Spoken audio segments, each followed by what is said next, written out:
Empire.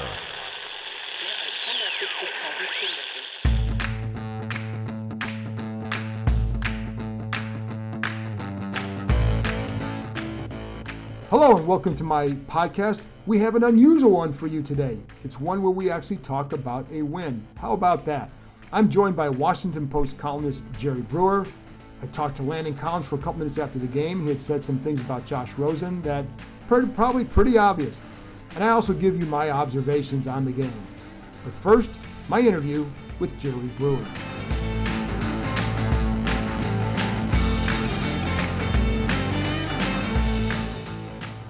All right, so I'm here with Washington Post columnist Jerry Brewer. Jerry, your first chance to see the Redskins in person during the regular season. This must have been a big treat for you to come to this game. I wanted to call it the Stupor Bowl, but I think Jacksonville already has rights on that. Yeah, probably. So I call it the Blooper Bowl instead. So what were your impressions coming from this game? What can you take from a game like this? Because you get the win, but it comes down to 2-point conversion against a really bad team. I mean, from a Redskins perspective, at least they're not the worst team in the league. Right. But I think they have a clear claim to number 31 right now. I mean, coming down 2 yards from a loss, 1 point, better than the Dolphins, who, I mean, periodically throughout the game, there are times when it's really clear that they're not trying to do too much. Right. And so I think for 3 quarters, you look at it and you're like, hey, that was a nice, solid effort. But when Fitzpatrick came in, they couldn't sustain it defensively. They couldn't shut the door offensively. It would have been really nice, after Terry McLaurin made that nice 32-yard catch. You got 3:59 left in the game. Right. If you could just shut the door on offense, and finish and you win 17-10, that looks a lot nicer than surviving at the very end. Because like that McLaurin catch, I thought, okay, that's the big play. That's the last That's the big game. play. That's it right there. And to not shut it down. And to me, it's like it felt like you got more of a Josh Rosen wasn't doing very well at all. He holds the ball way too long, and they knew that Fitzpatrick, for all his faults, is a professional passer. Yes. So that threatened them considerably, and so I felt like that was a big change for them, and they couldn't slow him at all. So. Yeah, but it's good to see. The pass rush got home. If Rosen's going to hold on to it, you want to hit him as many times as you can. You get 5 sacks. You get all of those early. That really set the tone for the game defensively. Terry McLaurin is the greatest. I think he's probably the best draft pick if you want to put value into the equation. Of the entire draft this year. Yeah. I mean, so that's huge, for now and for the future. I think they're able to get Adrian Peterson going. Really, really able to run the ball, and Bill Callahan really establish what he wants to do moving forward. And I think, so I look at this and it's like, they didn't look that good, but there might be a pathway to more respectability if they can build upon right. it. And it takes a little bit. I don't think Bill Callahan said at one game that there's not a quick fix here. Yeah. But that's what I was going to ask you too. What can you, because one game is not going to fix it, but what can you springboard off of this in addition to that? Is there something that you can grab onto? And is it just the run game? Is it McLaurin? Is it what did you? Well, I think it's the development, of a style of play. Gruden was searching for that, but I think Gruden was at the point in which he was willing to just go down swinging to try it his way as opposed to do something differently. With Callahan, what he's all about. They're going to try to be a physical team and try to slow the game down that way. And I think, it's no surprise, even if the Dolphins had been a team that scored a lot of points but gave up a lot of points and that's why they lost, they were still going to try to slow down the game. And I think they can do that against a lot of opponents. Really interested to see how that's going to work against a defensive front as talented as the Niners, in which they don't allow you to be as patient with the run. And I think it's not just that, but their offense may not allow you to do that too, because after those first 3 or 4 drives, if Miami scores a touchdown or 2, then it's harder to be as patient. Yeah, the most laughable part of that game was 6 punts in the first 6 possessions. But from a Redskins perspective, being on the road, being uncertain about what you're doing, that back and forth is okay. It's ugly. Absolutely. It's fine to have an ugly first quarter. Because I think they knew eventually they'd get it going too. Yeah, and to be able to strike first, to be able to play from ahead, it felt, even though it's at a lower level, it felt a lot like what they were successful at last season in the first 9 or 10 games. Absolutely. And you've been around because you've covered the Seahawks, so you were around the successful franchises. In your time writing about these guys, what's the big thing that you feel has been missing here? Continuity. I mean, even when they do things well, they don't do it for very long. Right. Either they don't have the talent to sustain it, or they don't have the will as an organization to sustain it.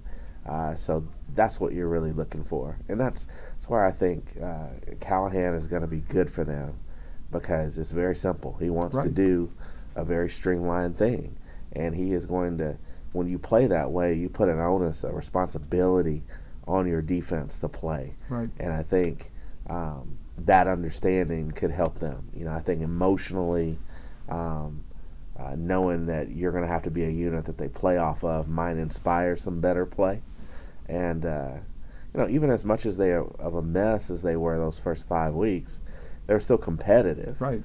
At various periods throughout games and for entire games. So you are, I believe you are what your record says you are. Right.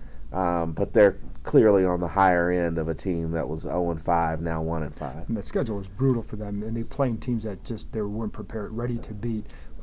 With Jay Gruden, what did you feel about the culture that he had developed here? And obviously there's a lot of other factors that go into it just besides the head coach, but what he had developed here, and in your eyes, was it more than enough time for him to go?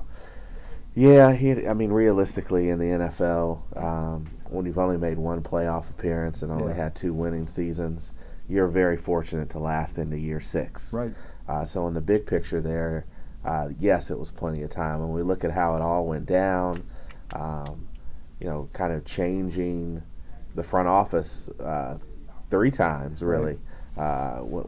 During his time there, and the fact that some combination of his input on things and just the way the personnel staff did it, they were never able to rebuild that offense after Pierre Garçon and Deshaun Jackson in that year, and Sean McVay after they all left. So that was, those are things in which was very difficult for Jay to overcome. I think he created a culture in which guys appreciated coming to work and enjoyed and were committed to trying to turn the thing around. I think ultimately Jay,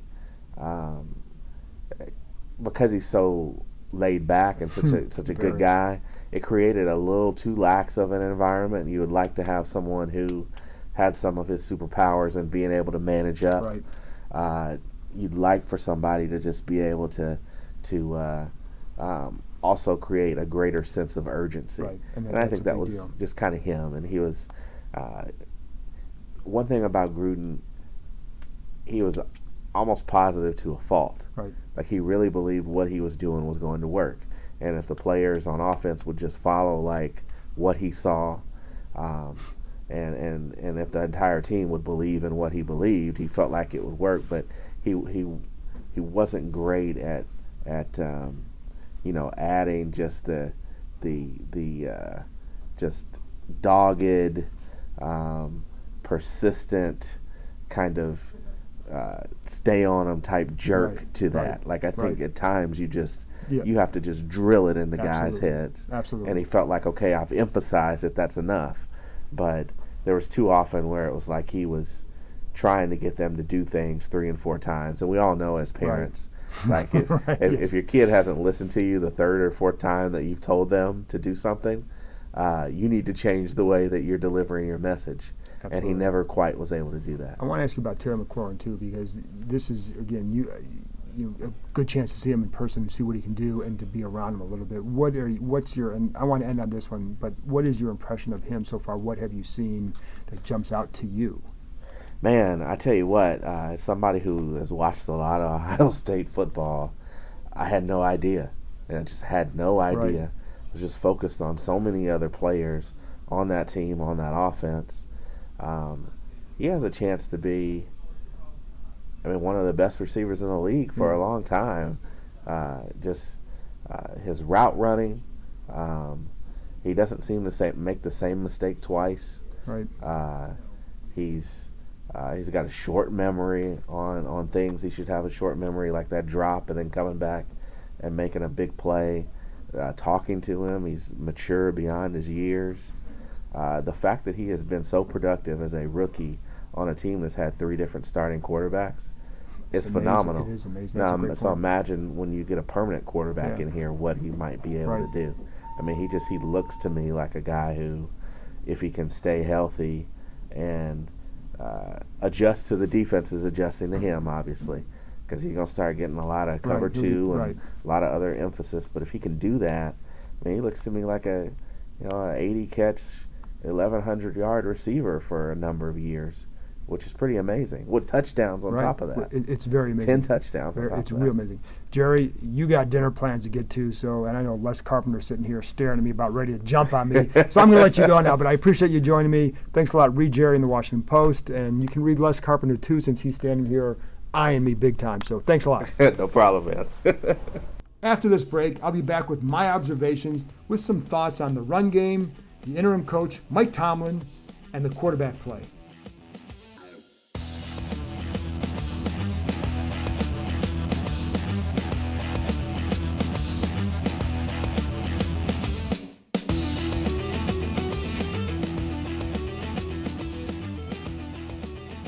Now it's time for my observations. Let's start with the interim coach.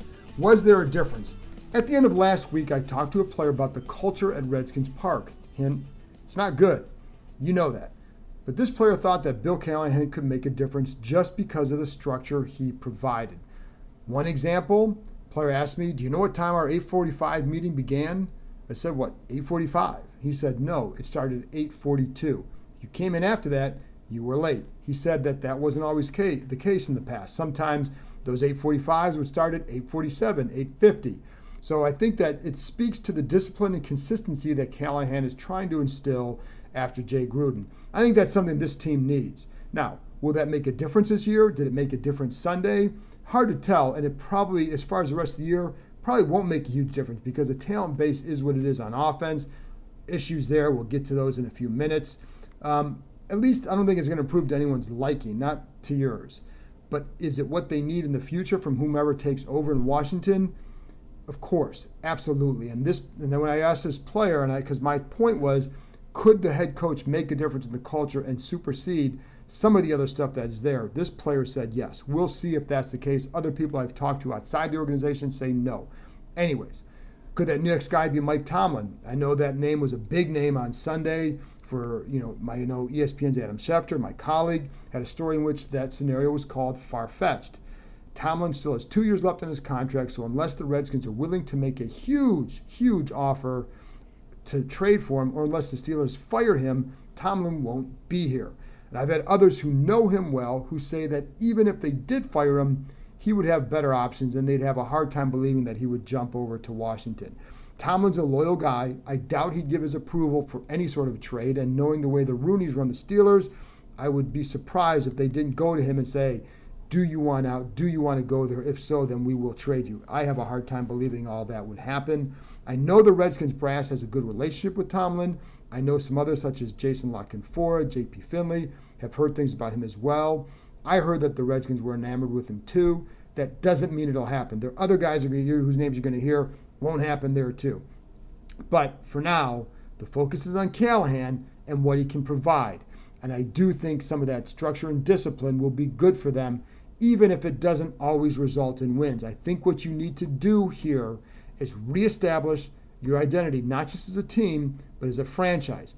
I know there's some issues above the coaching staff. We all know that. But from the coach on down, you have some young players. You need to start providing them the structure that they need where they can flourish. Let's go to number 2, commitment to the run game. Adrian Peterson was confident that he'd get a lot of carries today, and he did, rushing for 118 yards on 23 carries, by far is the most this season. The Redskins were able to stick with the run because they wanted to and because Miami's offense stinks. The Redskins did nothing on their first 3 possessions. It didn't hurt them because, again, Miami's offense stinks. But they also used a lot, the Redskins also used a lot of sets conducive to running the ball, with multiple tight ends on 21 of their 58 plays. They had run such sets on 39 of their previous 307 plays before this game. There's a huge difference in the percentages there. It helped to establish a more physical presence, and it led to the Terry McLaurin touchdown pass. They used on that play, they used 2 tight ends, kept both in, the back in protection after the fake. The max protection gave Keenum time to find McLaurin on a move that would take some time as he took him inside, cut back out, almost like a post corner, but it wasn't really a post corner. It wasn't really a post route, but he took him inside like as he's on a crosser and then took him back outside. Took some time. Those tight ends helped there. Same thing happened on the 32-yard catch for a first down late in the game. Again, a run formation, 2 tight ends, tight set. You had a run fake and a big catch to McLaurin. Max protection again. So the commitment and the formations enabled them to stay aggressive with the run, yet also use it to make big plays in the passing game. That's how it's supposed to work. I don't want to go crazy in this area just yet. The Dolphins entered having allowed 175.75 rushing yards per game after all. So it's not like the Redskins have turned this corner. If you're going to talk about being committed to the run game, this was the game you talk about it because you knew you'd be able to do it. It's sort of like having a baseball meeting and before you go into play the Tigers or the Orioles, where you know you have a really good chance of winning the series. That's when you do those things. The big test comes next week against the Niners. Their defensive front is terrific and will test Washington in a major way. Then we'll see about the commitment moving forward. On to number 3, Terry McLaurin. There's so much to dissect with him, but the thing that I always go back to is how open he is, how open he gets every game. With better quarterback play, he would have 3 or 4 100-yard games in his first 5 starts.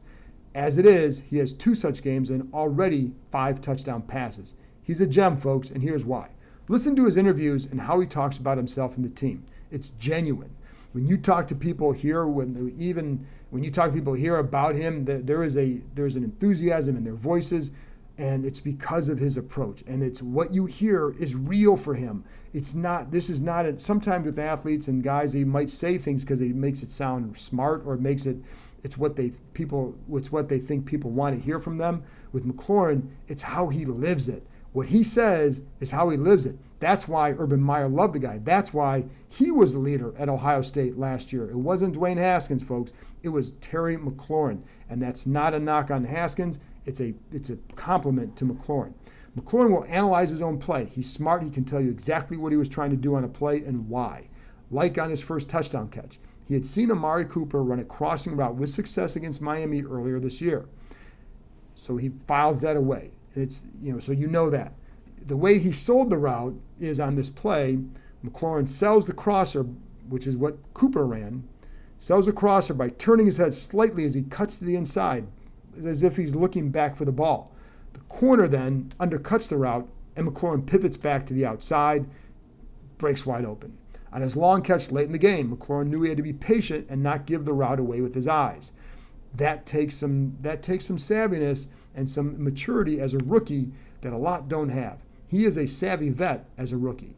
I've seen this time and time again in games with him. His ability to beat various coverages and to create space against every defensive back he's faced, whether it's Stephon Gilmore, Byron Jones from Dallas, it doesn't matter. Go back and watch him against Byron Jones. There were multiple times he was open where he didn't get the ball, where he turns him inside out. There was a 3rd and 22 against the Dallas Cowboys where he turns Jones inside out, but because Case Keenum was impatient, didn't wait for the route to develop, he checks down, blows a chance for a first down opportunity. But I go back to McLaurin's presence, and you can feel it, I'm sure, during his interviews. He's mature, but he doesn't brag, but he's also honest. He's got a rare quality to him. Doesn't consider himself great, but he wants to be great. My guess is when he does get there, and others say he's great, he'll talk about needing to stay at a certain place and needing to work a certain way. He plays without entitlement, and he does one thing. He works on his craft. There's a reason why McLaurin has started off so well. On to number 4, Case Keenum and the quarterback play. The Redskins' biggest problem for Dwayne Haskins is that the other quarterbacks haven't made their life easy, considering their goal was to not have him play this season. Trust me, that was the goal. They needed to play well enough so that people would understand why Haskins isn't playing. Well, that's not going on now. They're not playing well enough to make people understand. So when the Redskins went back to Case Keenum, there was some who wondered if this was a decision made from above to go away from Jay Gruden's guy in Colt McCoy. And let me say this, others here in the front office like McCoy, it wasn't just Gruden. They considered him as their best quarterback in training camp or this summer. But I also know that even if Jay Gruden had remained as a coach, I think the same move to Keenum would have been made. McCoy did not look good in the pocket against the Patriots, and I feel safe in saying he would not have continued in that role. But that said, Keenum wasn't very good Sunday. He did make 4 good throws to Terry McLaurin, one of which was dropped. And again, I go back to McLaurin. What I give him credit is he drops a big play, big pass. They go back to him in a clutch situation. Dude makes the catch. But Keenum has just left too much on the field in his 5 starts, and that was evident again today. And I'll see that more when I go back and rewatch the game Monday and Tuesday. There will be no turnaround, folks, if this doesn't change. You know that. I know that. He knows that. The Redskins know that. And by turnaround, I mean a chance to win a handful more games. This isn't going to go from 0-5 to 8-8 like it did a couple other times in their history. As for Dwayne Haskins, there's a lot out there on him. I'm not going to get into all that right now. One thing I will say is I've heard from people who watched him in some pre-games this year, people who played the game, represent people in the NFL, who didn't like his body language in some pre-games. I also know some people start looking for things when guys aren't going well. So take that for what it's worth. I don't know. Maybe I'm searching here, but Haskins looked to have some good energy in pregame Sunday. I saw him chest bumping with some players on both sides of the ball, little bicep handshake with Ryan Kerrigan. Haskins has to mature as a pro QB in a lot of ways. I wonder if this change of coaches won't give him a little jolt to do so.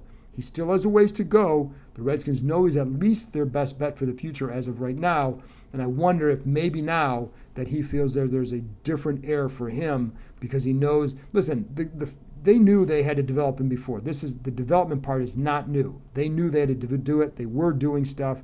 That is not new, but maybe there's the emphasis and you're going to start pulling along, but he's going to have to be more invested in that aspect for himself as well. And I think maybe he's starting to get that. I don't know. We'll see.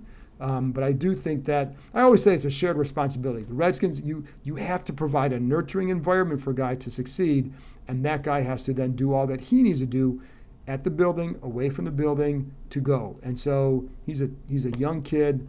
Let's be patient. But again, the problem is when you see quarterback play like we've seen this year, it makes everybody desire to see Haskins. I do believe he'll be in there sooner rather than later. Unless they start turning something around, it just at some point you're going to have to play him. So anyways, on to number 5. The Redskins defensive front. Jonathan Allen continues to make some noise. I felt like he had started to do so against the New York Giants a few weeks ago. Felt like he had a pretty good game against New England. And he did so again today with 2 sacks. I don't view him as the next Aaron Donald, but he is a solid player for them and the sort of voice they need in the locker room. After the game, he talked about, we were supposed to win. And he's right. They were supposed to win. I don't know. I think he understands that when you win a game like that, when it comes down to the last 2-point conversion, that this was a game they needed to put away. He knows that. I think most players there know that. They understand that this does not solve all their problems. It was a 1-point win over arguably one of the worst teams we've seen in this league in a long time. They could still use a few more guys like Allen, though. It would be nice to add a strong veteran like that for next season. If you remember back in 1999 when they added Marco Coleman, and he had provided a strong voice of leadership for both sides of the ball. It's a rare quality. London Fletcher, same type of guy. They have young guys with leadership skills. They need more older guys who are that way. Alex Smith was that way. He was not a guy who was going to pull guys. He was not a big vocal guy, but he was a guy whose presence people trusted and respected. And that's something that was invaluable. And you hear a lot about that even still. I like that the Redskins tried a different look or two on Sunday. They had Montez Sweat and Ryan Kerrigan rushing side by side on one play. Didn't result in the pressure, but I liked the thought behind it. There were a bunch of hurried throws. That was one of them. Cole Holcomb blitzed off the edge on a play. He didn't get there, but because the back had to go pick him up, he couldn't help. I think it was on an Allen sack. Couldn't help on Allen, and so that led to the sack. A lot of different things going on. But they still gave up points in the end, and that's why Ryan Fitzpatrick nearly had the comeback. There were some holes there, and I think when they play a good quarterback guy who doesn't hold the ball, that presents problems for them because it doesn't if the rush isn't getting home, the coverage is going to break down. And the rush was getting home, and Rosen was holding the ball way too long, etc. But allowed the guys up front to do some stuff. Matt Ioannidis has started to win more as well in recent weeks. They absolutely need more of that. I like watching Daron Payne take on double teams, so strong. And he said one double team to make a tackle for a short gain on one run. Watch how his body is contorted on those plays. He and Allen do really well with this and exactly how they're taught by Jim Tomsula. Also love how Quentin Dunbar continues to play. He makes plays because he breaks so quick on the ball and he reads it well. I don't want to get carried away about the defense considering the Dolphins scored a season high in points. Yes, 16, a season high. Anyway, but let's take it for what it's worth. So again, we'll learn a lot more about them next week. It's a W, whatever. Anyway, on the final 2-point play, Redskins outside linebacker coach Chad Grimm told Ryan Anderson to watch for the screen. Go back and watch the final play, and as the play starts, Anderson kind of starts up and inches back into the screen lane, so he's well prepared. He doesn't make the tackle, though others would have. Dunbar, Allen, Fabian Moreau were all there. But it also speaks to Grimm and some of the input he's given over the years. He's done this before when he was basically a quality control coach. I remember there was a game where he told former linebacker Will Compton to watch for a screen. He did. He made the play, and it helped clinch a win. That's all from my observations. Now I want to share an interview that I had with Landon Collins, a quick one after the game.